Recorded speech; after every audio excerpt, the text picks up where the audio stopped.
Good evening. It's Wednesday, the 11th day of June 2025, and welcome back to my viewers on the Common Sense group. I hope to go every evening with a little bit of social commentary on this, that, and the other at 10 p.m. Irish time.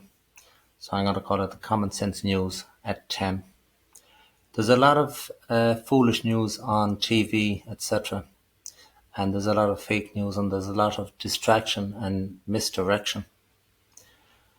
There's only one real interesting story in Ireland today, and that is with regards the young fellow that killed himself down in Carlow there some number of days or weeks ago. It's a very interesting case, and some serious questions has to be asked with regards the events that took place. Depending on which report you read, the fellow was 20.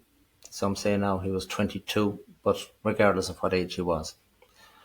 If you are to believe the reports, this fellow was able to go on what's known as the dark web and purchase and have delivered to him in Ireland some very sophisticated firearms in the form of a Heckler and Koch. Some pronounce that Koch, but it's a Heckler and Koch, and it's supposedly be a fully automatic machine gun. Now, I would point out that the rifles used in mass shootings in the United States, for example, none of them are fully automatic at all. They are what's known as semi-automatic, which means each shot is fired on one press of the trigger by your finger. So you might be able to fire 3 shots a second or whatever. Fully automatic means it's like an actual machine gun, like a Brin gun and fully automatic or whatever. They can fire 600 to 1,000 rounds in a minute, depending on the type of gun.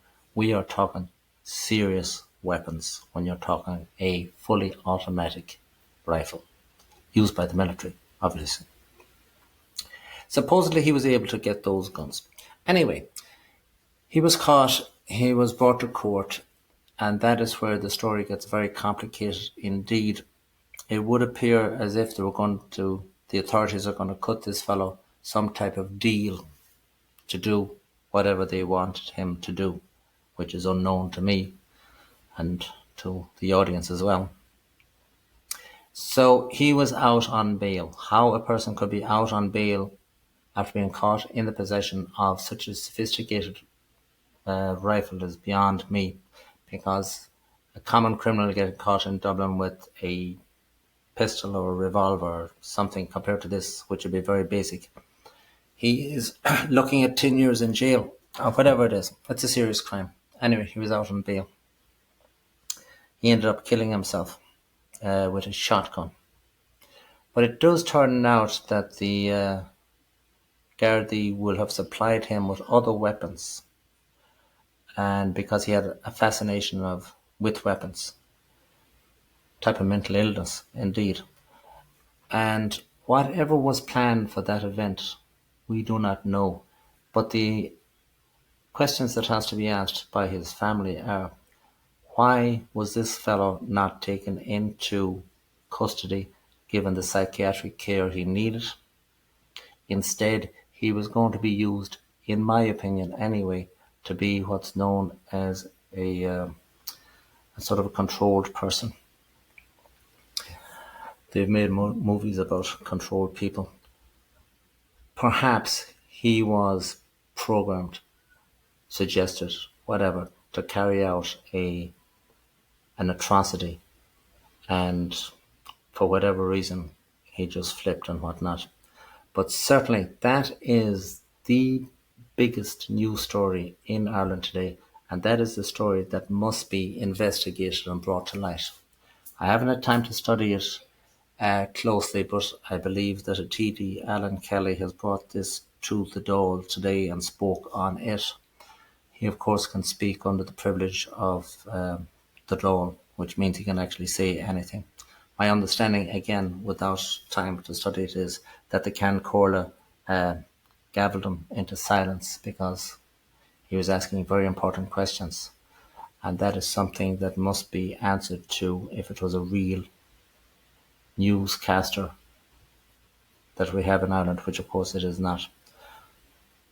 As this is going on, there's a lot of stories that are really distractions with riots up in Ballymena and whatnot.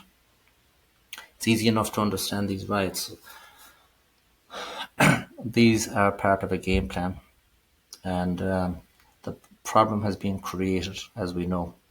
The problem is putting a different culture into places that, even when it was just Christians of different denominations, was still a very volatile and hostile spot for both sides.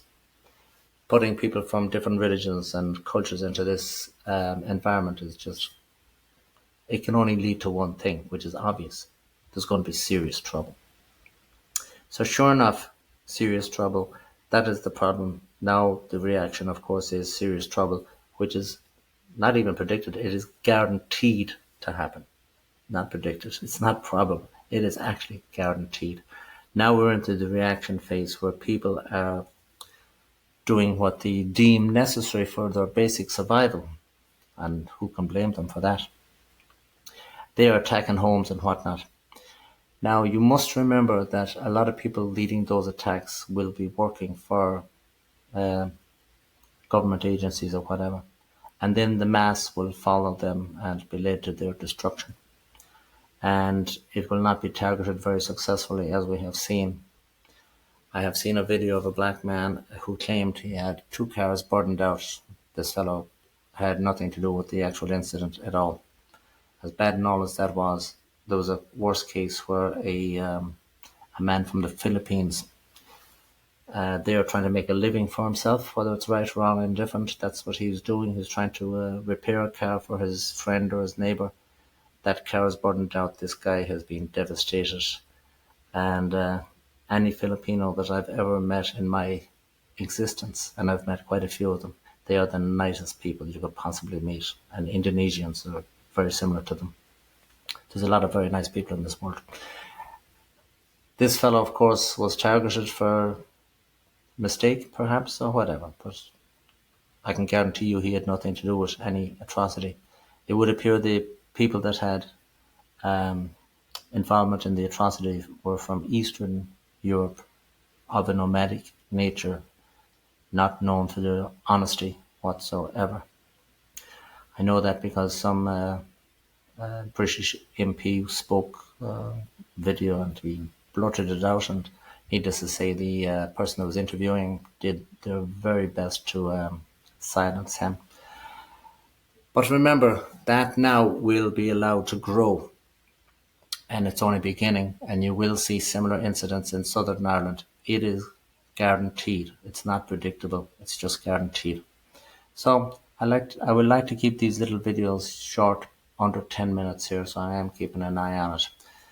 But that is just a little bit of update on the news. As I say, there's a million and one things that I've been asked to talk about, like forming clans and going into financial markets and how they work and this, that and the other. But I may get to them or I may not. We'll see. Anyway, thank you very much for watching.